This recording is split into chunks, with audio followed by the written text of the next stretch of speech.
시간이 다 이르다.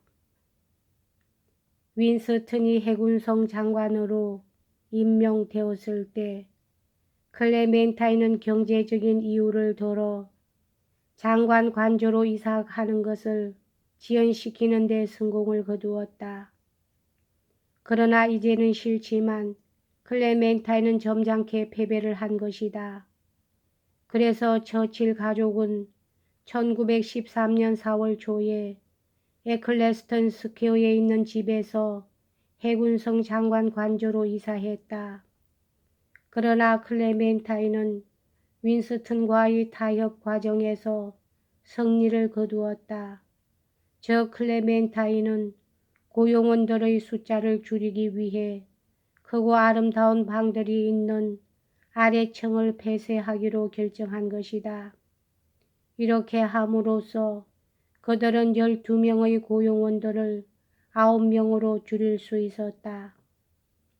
클레멘타인은 이사를 가지 않는 것이 더 좋을 것이라고 판단했었으나 막상 이사를 간다고 하니 기분이 좋았다. 그녀는 에클레스터 스퀘어 집에서 펜을 들어 윈스턴에게 급히 편지를 썼다. 사랑하는 당신에게 이사가 지금 진행 중이에요. 발을 붙이고 앉아서 휴식을 취할 장소가 없군요. 지금 저는 삭막한 서재에 앉아 있어요. 클레멘타인은 주말은 에스퀴드 부부의 리버사이드 주택에서 에스퀴드 부부와 함께 보냈다. 그리고 일요일에 윈스턴에게 편지를 썼다. 나의 사랑 윈스턴, 아주 유쾌한 일요일이에요. 수상과 그의 부인은 어제 아침에 에클레스턴 스퀘어 집에서 저를 차에 태우고 갔어요. 차를 타고 가는 동안 저는 저희 인생의 한 장이 끝나는 것 같은 생각이 들었어요. 4년간 살아오던 집을 떠난다는 것은 마치 정치가가 내무부에서 해군성으로 자리를 옮길 때의 그런 기분이 아닐까 생각해 봤어요. 윈스턴과 클레멘타인은 에클레스턴 스퀘어에 있는 집을 떠나면서 불안을 느꼈을지 모르겠으나 그들은 다행히도 윈스턴의 친구인 에드워드 그레이를 전세 입주자로 맞아들이게 되었다. 클레멘타인은 해군성 장관 관저에서 곧 생활을 시작했다. 그녀는 우선 가게에 대해서 많은 생각을 했다. 음식은 항상 맛있게 만들어졌다. 클레멘타인은 식단표만 보고 음식을 만들라고 지시를 내리지는 않았다. 그녀는 대개 8시 반에 요리인을 만났다. 만나는 장소는 클레멘타인의 침실인데 여기서 요리인은 클레멘타인과 정성스럽게 모든 세부 사항을 검토했다. 이와 같은 아침 인터뷰는 하루의 일과가 되었다. 가끔 이들의 토론은 클레멘타인에게 아침 인사를 하려고 들어오곤 했던 윈스턴에게 방해를 받곤 했다. 이럴 때면 그는 양파를 많이 넣는 아일랜드 스튜를 해 먹읍시다 하고 말하곤 했다. 윈스턴과 클레멘타인은 항상 자기 방에서 아침 식사를 했다. 윈스턴은 대개 전날 밤에는 밤늦게 일하고 아침에는 클레멘타인보다 늦게 일어났다. 클레멘타인은 습관적으로 일찍 일어났기 때문에 아침 8시가 되면 식욕이 참 좋았다. 사실상 아침 8시쯤이면 클레멘타인은 편지를 몇 장 쓰고 머리를 하고 책을 몇 장 읽었을 것이다. 그러나 아침에 일찍 일어나는 이러한 습관은 클레멘타인에게는 어떤 면에서는 핸디캡이 되었다.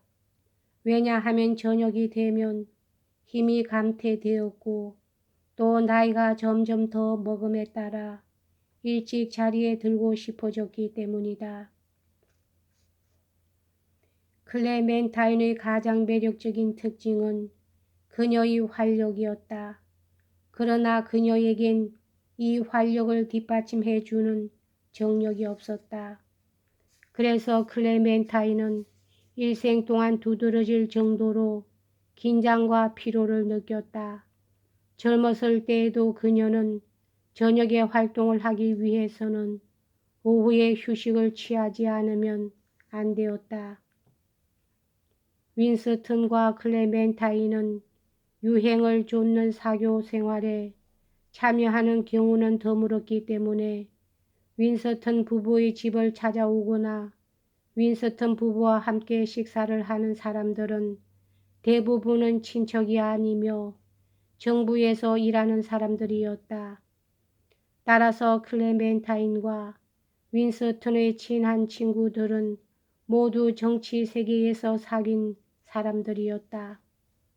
에스퀴드 수상은 강요들 중에서는 처칠과 같은 젊은 사람들에게서 즐거움을 찾았다. 그는 처칠의 능력을 높이 평가하고 있었다. 에스퀴드 수상은 소규모의 디너 파티를 좋아했고 디너 파티가 끝나면 카드 놀이를 즐겼다. 윈스턴이 결혼한 후로는 클레멘타인의 미모와 훌륭한 태도 때문에 윈스턴 부부는 에스퀴드의 사교 생활에서 환영을 받는 존재가 되었다. 그래서 윈스턴과 클레멘타인은 수상 관저에 자주 초대를 받았으며 군이 처칠과 넬리 호지어도 자주 초대를 받았다. 에스퀴드 수상 부인은 성질이 괴팍한 여자였으나 그녀는 윈스턴과 클레멘타인을 좋아했다. 그 중에서도 그녀는 특히 클레멘타인을 더 좋아했다. 한때 그녀는 윈스턴에게 저는 클레미를 존경하고 있어요. 클레미는 자신의 미모에 대해서 허세를 부리는 경우가 거의 없어요. 라고 편지를 쓴 적이 있었다. 클레멘타인의 성격에 대해서 안다는 것은 쉬운 일이 아니었다. 클레멘타인은 가끔 가다 과묵의 장벽을 낮추지 않음으로써 사람들을 당황하게 만들었다. 클레멘타인이 좋아했고 신뢰했던 어느 여자가 필자에게 들려준 이야기인데 클레멘타인은 하루는 속을 다 털어놓고 이야기를 하는가 하면 또 다른 경우엔 마치 먼 친구에게 대하는 것처럼 경계를 한다는 것이었다. 하지만 사람들이 클레멘타인과 정말로 친해지기가 어려웠으나 클레멘타인은 매일매일의 사회생활에 있어서 아니면 윈스턴의 동료와의 접촉에 있어서는 그렇게 소심한 태도를 보이지는 않았다. 1913년에 클레멘타인은 오찬회에 자주 참석하고 자발적으로 다른 의식에 참석하는 등 더욱더 적극적인 사회 활동을 했다. 왜냐하면 윈스턴은 해군성 일로 너무나 자주 집을 비웠기 때문이었다. 이해 여름에 그녀가 윈스턴에게 보낸 편지들은 런던을 여기저기 다녔다는 것과 집에서 손님들을 접대했다는 이야기로 가득 차 있었다. 윈스턴은 클레멘타인과 결혼함으로써 자신의 정신과 기질과 비슷한 것을 클레멘타인에게서 발견했다. 그러나 클레멘타인은 지나치게 감각이 예민했고 일에 대해서 근심을 하는 경향이 있었다. 그런 일이 일어날 가능성은 결코 없을 거요 라고 말하면서 윈스턴은 클레멘타인이 어떤 가능성에 대해 초조하게 생각하고 있을 때 클레멘타인을 위로했다. 그러나 이러한 현명하고 친절한 위로의 말도 반드시 효과를 거둔 것은 아니라는 사실을 주목해야 한다. 클레멘타인은 언쟁을 좋아하지는 않았으나 쉽게 격렬해지고 흥분할 수 있는 성격을 지니고 있었다. 윈스턴과 클레멘타인은 오래 지속되는 결혼 생활에 있어서 매우 중요한 요소를 같이 갖고 있었다. 저 언쟁을 하는 경우엔 지체 없이 화해하는 것이었다. 그러나 클레멘타인은 항상 화해를 빨리 하면서도 윈스턴보다는 마음속으로 더 오래 괴로워하는 경향이 있었다. 클레멘타인과 윈스턴이 둘 다 갖고 있었으나 윈스턴이 클레멘타인보다 더 쉽게 떨쳐버리는 걱정과 긴장을 낳게 하는 원인들 중의 하나는 금전 문제였다. 해군성 장관 관저는 클레멘타인이 항상 걱정한 바와 같이 그녀에게는 결과적으로 부담이 되었다.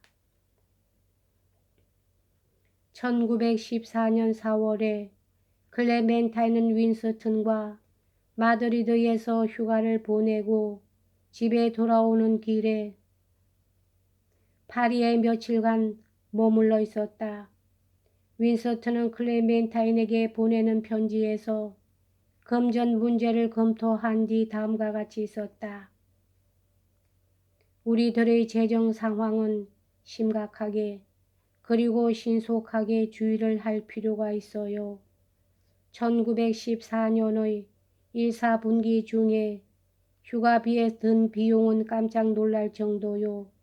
돈은 그저 흘러가 버리는 것 같군요. 며칠 후에 윈스턴은 편지에서 다시 돈 문제에 대해 언급했다. 나는 부채와 요금 청구서를 청산할 수 있는 계획을 세우고 있어. 우리들은 긴축을 해야 될 것 같군요. 그러나 금전상의 곤란을 느끼면서도 윈스턴은 돈에 대해서 인색하지 않았다. 그것은 그의 편지 속에서도 나타나 있었다. 만약 40파운드 중에서 남은 돈이 있다면 당신이 파리에서 좋아하는 것을 사도록 하구려. 루비 목걸이에 관한 그 슬프고도 감동적인 에피소드가 일어난 것은 아마 이러한 금전상의 위기가 있은 후일지도 모른다. 윈스턴은 클레멘타인이 결혼했을 때 윈스턴의 숙모인 코넬리아 윈보는 클레멘타인에게 머프 체인을 주었다. 그것은 참으로 예쁘게 생긴 것이었다. 클레멘타인은 처음에는 이 체인의 내용물이 월장석이라는 보석일 것이라고 생각했다. 그러나 나중에 알고 보니 그것은 월장석이 아니라 다이아몬드였다.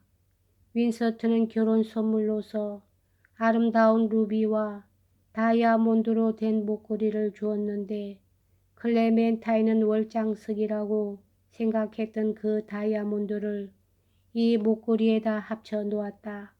그러나 말하기에는 슬픈 일이지만 클레멘타인은 밀린 돈을 갚기 위해 그 정교한 목걸이를 팔아버렸다.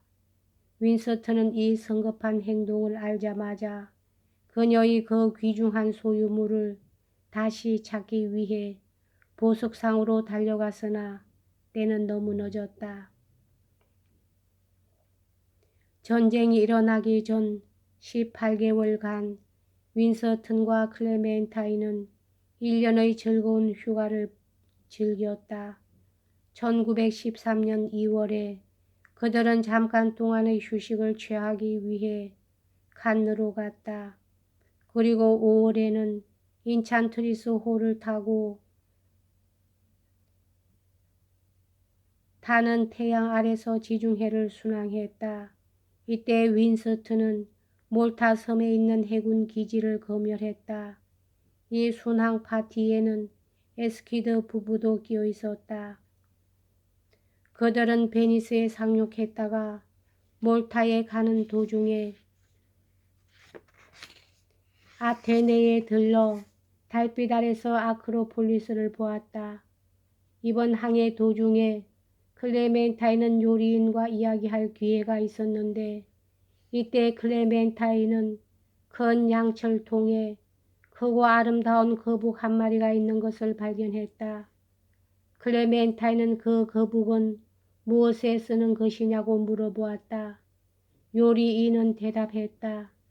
여사님, 어느 날 저녁에 거북 수프를 드시겠습니까? 클레멘타인은 황급히 자리를 떠서 선장에게 달려가 살아있는 그 거북이 들어있는 통을 들 수 있는 남자들과 그리고 작은 보트를 구해달라고 말했다. 클레멘타인은 일행과 같이 보트를 타고 수정처럼 맑은 지중해 물속에다 그 거북을 조심스럽게 던졌다. 윈서턴은 거북 수프를 좋아했으나 동물들에 대해서는 항상 마음이 약했다.